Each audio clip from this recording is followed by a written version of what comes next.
یہ صورتحالی یہ نہ ہندوستان کے لیڈرشپ کو پسند تھی، اور انہوں نے اس کو ناکام بنانے کے لیے سازش کی. یہ جو میں نے جو آپ کو 3-4 شخصیتوں کا سری نگر میں جانا بتایا، یہ اسی سازش کا حصہ تھا. پنڈت جی کے سبھی بیانات آج بھی تاریخ کا حصہ ہیں. بھارتی وزیر اعظم کے یہ منافقانہ بیانات و اعلانات تاریخ کا حصہ ہیں. یہ سب کے سب الفاظ کا گورکھ دھندا اور پرفریب وعدوں کی نمائش تھی، جس کے ذریعے اقوام عالم کی آنکھوں میں دھول جھونک کر اپنا الو سیدھا کرنا تھا. بھارتی ہندو رہنما صدیوں سے دوگلی پالیسی پر کاربند ہیں. ان کی صدیوں سے اپنائی ہوئی دوگلا پالیسی نے انہیں ہر دور میں عبرتناک انجام سے دوچار کیا. ریاست جموں کشمیر کا معاملہ لے کر خود بھارت اقوام متحدہ میں گیا، اور اب خود بھارت اقوام متحدہ کی منظور کردہ قراردادوں کے مطابق رائے شماری کروانے سے انکاری ہے، جو اقوام عالم کے منہ پر ایک تمانچہ ہے. جس طرح ہندوستان کی فوج مقبوضہ کشمیر میں داخل ہوئی، اور کوشش تو بہت کی گئی، مگر الحمدللہ دنیا نے اس بات کو ماننے کے لیے تیار نہیں ہوئے. اور یہی وجہ تھی کہ اس وقت کی ہندوستان کی لیڈرشپ نے یہ وعدہ کیا کشمیریوں کے ساتھ، اور UN ریزولیشنز کی بات کی. میں سمجھتا ہوں کہ ہندوستان کی خیر و بقا اسی میں ہی ہے کہ وہ اپنے اس بات پر، اپنے اس لیڈرشپ نے جو وعدہ کیا تھا UN ریزولیشنز، اس پر اگر وہ عمل کشمیریوں کو فیصلہ کرنے دیں. اگر وہ نہیں کر سکے تو میں وثوق کے ساتھ کہہ سکتا ہوں کہ ایشیا میں امن قائم نہیں ہو سکتا. یہ اخلاقی ذمہ داری بنتی ہے اقوام عالم کی کہ جو کچھ مقبوضہ کشمیر میں آج ہو رہا ہے، اور جس مشکل حالات میں مقبوضہ کشمیر کے ہمارے بھائی بہن عزیز و اقارب موجود ہیں، اور ہندوستان کی فوج جس طرح سے مقبوضہ کشمیر میں قبضہ جما کے رکھی ہے، جو آئے دن قبرستان ہمیں مل رہے ہیں، جو آئے دن ہندوستان کی میڈیا بھی یہ بات کہنے کو تیار ہے، ہندوستان کا صحافی بھی یہ بات کہتے ہیں، ہندوستان کے ریٹائرڈ جنرلز بھی یہ کہتے ہیں کہ مقبوضہ کشمیر میں ظلم ہو رہا ہے. تو میں سمجھتا ہوں کہ خیر اسی میں ہی ہے کہ ہندوستان اپنی اس بات پر آ جائے اور UN ریزولیشنز کی اس قرارداد پر وہ اتفاق کرے اور کشمیریوں کو فیصلہ کرنے دے. اور اگر ہندوستان یہ بات نہیں کر سکا تو میں انشاءاللہ مقبوضہ کشمیر کے اپنے بھائیوں کو یہ یقین دلانا چاہتا ہوں کہ بیس کیمپ کے بچے اور جوان اور بوڑھے آپ کے ساتھ ہیں، مسلح افواج پاکستان آپ کے ساتھ ہے، پاکستان کے عوام آپ کے ساتھ ہیں، اور انسانیت کو سمجھنے والے اقوام عالم کے لوگ آپ کے ساتھ ہیں. اور انشاءاللہ وہ وقت دور نہیں کہ ریاست جموں و کشمیر کے لوگ گٹھے ہوں گے، اور ہندوستان اس بات پر ہم اس کو مجبور کریں گے اللہ کے حکم سے کہ ہندوستان مقبوضہ کشمیر کو چھوڑے، فیصلہ کشمیریوں کو کرنے دے. اسی میں خیر و برکت ہوگی ہندوستان کی. ہم چونکہ ہم کشمیری پرامن لوگ ہیں، ہم ہندوستان کو فتح نہیں کرنے چاہتے، مگر یہ ہندوستان نہ اس بات کو سمجھے کہ کشمیر کی تحریک کوئی ٹھنڈی کر سکے گا، یا ریاست جموں و کشمیر کسی سے ڈکٹیشن لیں گے. کوئی دنیا کی صورت انشاءاللہ ہمیں قبول نہیں ہوگی. جب تک ریاست جموں و کشمیر کا بچہ زندہ ہے، ہم ریاست جموں و کشمیر کے بالکل ہمارا ایمان ہے کہ ہمارا اس وقت تک ہم نہیں آزادی سے امن سے نہیں بیٹھیں گے کہ جب تک ریاست جموں و کشمیر کو آزادی نہ دلا سکے. کی مذمت کرتے ہیں جو اس کی کمٹمنٹ پر اس نے پاسداری نہیں کی، اور آج بلیک لاس کے اندر مقبوضہ کشمیر میں جو تشدد، جرم اور زیادتی کی جا رہی ہے، اس ریزولیشن کو آن نہیں کیا جا رہا. اس میں ہم سراپا احتجاج ہیں. اس کی جمہوریت کا پول کھول رہے ہیں. جو مدر آف ڈیموکریسی کہتا ہے، ہیومن رائٹس کی بات کرتا ہے، فنڈامنٹل رائٹس کی بات کرتا ہے، رول آف لا کی بات کرتا ہے، آئین کی بات کرتا ہے. میں یہ سمجھتا ہوں سب کی وہ نفی کر رہا ہے. اور اس لحاظ سے میں یہ سمجھ رہا ہوں کہ مقبوضہ کشمیر کے اندر ان تمام شہداء کے وارثوں کو، ان غازیوں اور مجاہدوں کو بھی یقین دلانا چاہتے ہیں کہ پوری پاکستان کی قوم، سارے لوگ، ہم سب لوگ جو ہیں ایک ہیں، اور ساری آزاد کی ان کی سیاسی جماعتوں کے سربراہان، سول سوسائٹی، تمام لوگ جو ہیں یکجا ہو کر، حریت کے رہنما بھی، ہم ون پوائنٹ ایجنڈے پر اتفاق و اتحاد کے ساتھ آگے بڑھ رہے ہیں. آج میں یہ سمجھ رہا ہوں کہ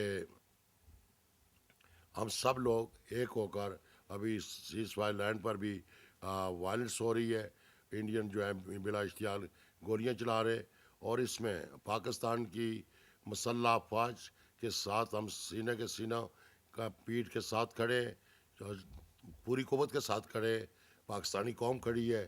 میں یہ سمجھتا ہوں کہ یہ بہادر افواج جو ہے ہماری اس ہندوستان کی ہٹ دھرمی کا اور وائلنس کا منہ توڑ جواب دیں گے، اور ہم قوم کے طور پر ایک اتفاق اور اتحاد کے ساتھ ہے۔ ہماری پوری پاکستانی قوم، تمام سٹیک ہولڈر، تمام پولیٹیکل پارٹیز، کشمیر کی تمام پولیٹیکل پارٹیز اور قوم ون پوائنٹ ایجنڈے پر ہے کہ رائٹ آف سیلف ڈٹرمینیشن کے لیے، اس لیے بھارت کو بے نقاب کرنے کے لیے پوری بین الاقوامی برادری سے اپیل کرتا ہوں کہ جنوبی ایشیا میں پیس اسی صورت میں ہو سکتا ہے جب تک ان کو حق خود ارادیت نہیں دیا جاتا اور ہندوستان اپنی کمٹمنٹ کو پورا کرے۔ بھارتی ہندو رہنما اور پالیسی ساز ادارے ریاست جموں کشمیر کی مسلم اکثریت کو ہر ناجائز حربے کے ذریعے بھارت کی غلامی میں رکھنا چاہتے ہیں۔ وہ اقوام عالم کی قراردادوں کو ٹھکرا کر مہذب دنیا سے اپنا مکروہ چہرہ چھپا رہے ہیں، جس پر انہوں نے نام نہاد جمہوریت کا نقاب چڑھا رکھا ہے۔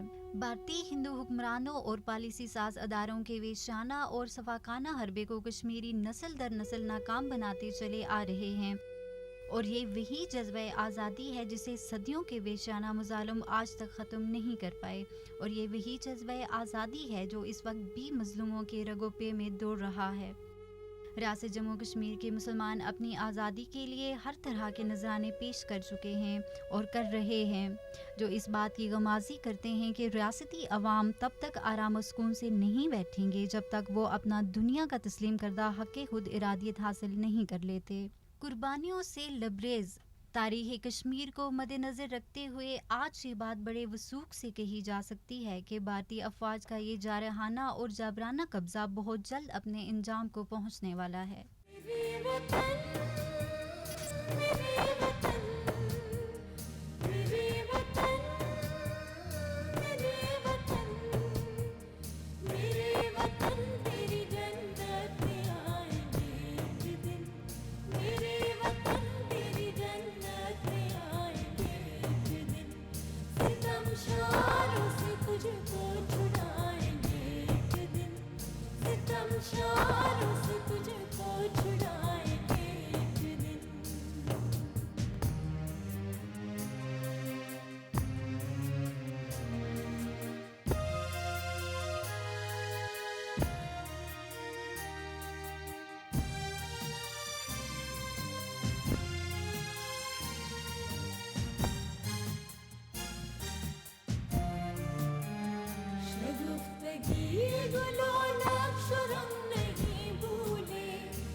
میرے